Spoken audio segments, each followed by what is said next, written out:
સુરેન્દ્રનગર ભોગાવો નદીમાં પૂર અને આવતા નીચાણવાળા વિસ્તારમાંથી 22 પરિવાર લોકોને રેસ્ક્યુ કરી સલામત સ્થળે ખસેડવામાં આવ્યા છે। શહેરના બસ સ્ટેન્ડ પાછળ રહેતા ઘરમાં પાણી ઘૂસી જતા મહાનગરપાલિકાની ટીમ અને સ્થાનિકોએ રેસ્ક્યુ કરીને બચાવવામાં આવ્યા છે। હાલ 22 પરિવાર લોકોને સરકારી આશ્રય ઘરમાં રાખવામાં આવ્યા છે। માજી પાલિકા સદસ્ય અને મનપાની ટીમે 22 પરિવારોને લોકોનું રેસ્ક્યુ કર્યું છે।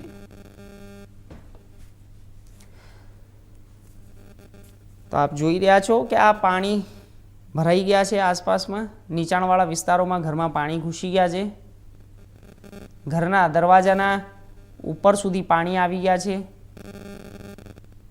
રેસ્ક્યુ કરવામાં આવ્યા છે તમામ લોકોને સુરેન્દ્રનગરમાંથી।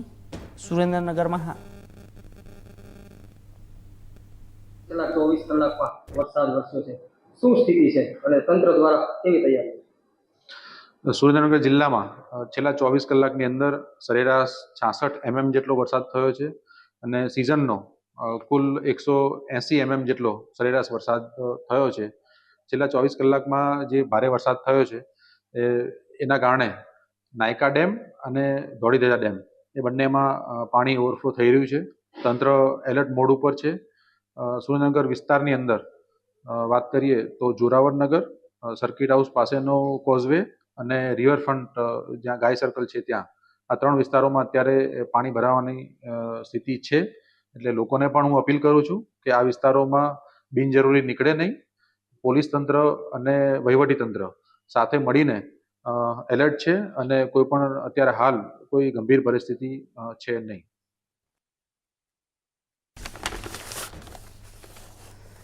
તો આપણે જણાવી દઈએ કે અત્યારે હાલ જે વરસાદ વરસ્યો છે, મેઘરાજાનું જે આગમન થયું છે, મેઘરાજાના આગમન બાદ સુરેન્દ્રનગરમાં પાણી ચારે કોર દેખાઈ રહ્યું છે। પાણીથી સુરેન્દ્રનગર તરબોળ થઈ ગયું છે। 22 પરિવારોનું રેસ્ક્યુ કરવામાં આવ્યું છે। 22 પરિવારો જે આ વરસાદના પૂરની અંદર ફસાઈ ગયા હતા।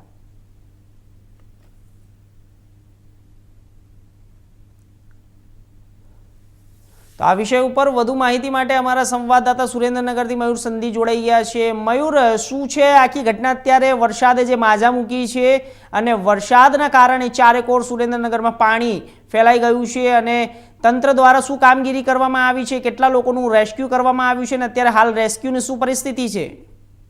ચોક્કસ આપણે વાત કરી સુરેન્દ્રનગર જિલ્લાની તાજી વાત છે।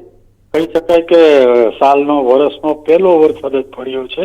પહેલા વરસાદમાં જ લોકો પાણીમાં તરબોળ થઈ ગયા।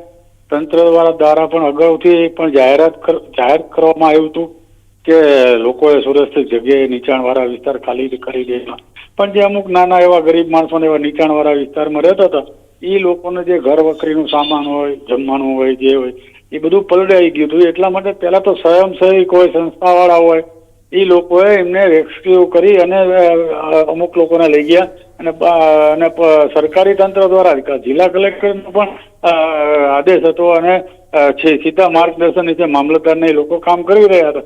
એ લોકોએ હાલ રેસ્ક્યુ કરી અને નગરપાલિકાની સંસ્થા છે ત્યાં હાલ એમને રાખી અને જમવાની એની બધી વ્યવસ્થા કરવામાં આવી। વાત કરવામાં આવે છે કે જે અત્યારે જે નવકરણનું જે કામ ચાલી રહ્યું છે, જ્યાં કોઈ દિવસ પાણી ન ચડી જવું જોઈએ એટલા સુધી પાણી ચડી ગયું કે જે નવા રોડ ને એ બને છે એના ઉપર આખું જાણે આપણે જોઈ શકીએ છીએ વિડીયોની અંદર પણ કે નદી બની ગઈ હોય રોડ ઉપર। એટલી બધી પૂરપાડમાં જો તંત્ર દ્વારા ને હાલ જે મહાનગરપાલિકા બન્યું છે ખાલી બોર ઉપર જ બન્યું છે, જે હકીકતમાં મહાનગરપાલિકા દ્વારા જે લોકો માટે કામ થવા જોઈએ કે જે જરૂરિયાત વાળી કામ લેવું જોઈએ, એના બદલે આપણે જોઈએ તો સુરેન્દ્રનગરની અંદર કોઈ એ પ્રકારનું કામ નથી થઈ રહ્યું। કારણ કે જે જવાબદાર કહેતા હોય કે આપણે જે લોકો ચૂંટાઈને આવતા હોય છે સભ્યો, જે હાલ કોઈ બોડી છે નહીં, એટલે કોઈ શું છે કે કોઈને વધારે પડતું કોઈ પબ્લિક ઓછા હોય છે। તેમ પણ જે અમારા રતનપુર વિસ્તારના અને જોરાવનગર વિસ્તારના અમુક જે જાગૃત છે, એક ભાવેશભાઈ પ્રજાપતિ કરીને છે અને એક બાબાભાઈ કરીને છે, એવા 2-4 એવા માણસો હતા કે જે ગઈ રાત્રે પણ મોડી સુધી સેવાકીય કે જે થઈ થતું એ બધું કરોડો રૂપિયાના ખર્ચે જે 2 ઓવરબ્રિજ બનાવવામાં આવ્યા એ સંપૂર્ણ પાણીમાં ડૂબી ગયા। હજી તો પાણી સાવ ઓસરી જાય પછી આપણને ખ્યાલ આવે કે આની અંદર પણ કેટલું નુકસાન કરોડો રૂપિયા જે કહેવાય કે ખર્ચી નાખવામાં આવ્યા છે છેલ્લા 2 વર્ષથી.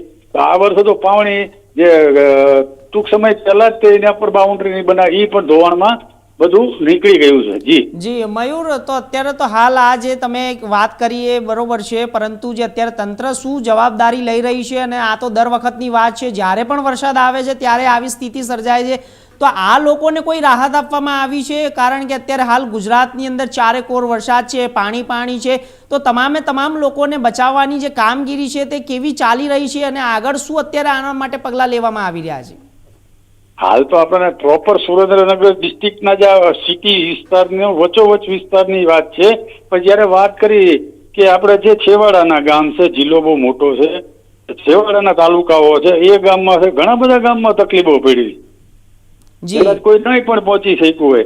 આપણે વાત કરી કે ચુડા તાલુકાનું એક ગામ છે, ત્યાં પણ એટલું બધું થયું. આપણે જોયું ચોટીલાના કાલે આપણે વિડીયો ચલાવ્યા હતા કે ભાઈ અહીંયા પાણી ફસાઈ ગયા હતા, લોકો ડેમ તળાવ હતું લોકલ તૂટી જતા, ઘણું બધું નુકસાન. એટલે ઘણા બધા ક્યાં સુધી પાણી જમીનના સ્તર પર આવશે, ક્યાં સુધી પાણીનો નિકાલ થશે, અને ફરીથી કેવી રીતે જે જનતા છે તે રોજિંદુ જીવન જીવી શકશે? એ ચોક્કસ એટલે આ હું સમજાવવાની કોશિશ કરતો હતો ને. જિલ્લા કલેક્ટરને આપણે ઇન્ટરવ્યુ પણ ચલાવ્યું. જિલ્લા કલેક્ટરની પાસે તરત જ આપણે જેને બધી વાત એમને કરવામાં આવી હતી, કેટલો વરસાદ પડ્યો, શું છે, પણ એ કે હજી બધું કે બધું વરસાદ ઓસરી જાય, ઉઘાડ નીકળે પછી આપણને કોઈ સાચી માહિતી મળે.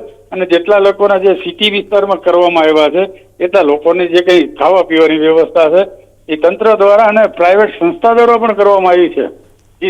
જી ચોક્કસથી આપનો ખૂબ ખૂબ આભાર માહિતી આપવા માટે, અને આ માહિતી ઉપર તમે બનેલા રહેજો, પલપલની અપડેટ આપતા રહેજો. સમાચારમાં આગળ વધીશું, વાત કરીશું ભાવનગર.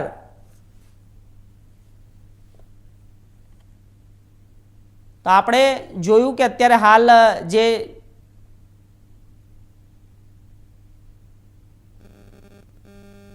આગળ વાત કરીશું સમાચારમાં. ભાવનગરમાં વરસેલા વરસાદ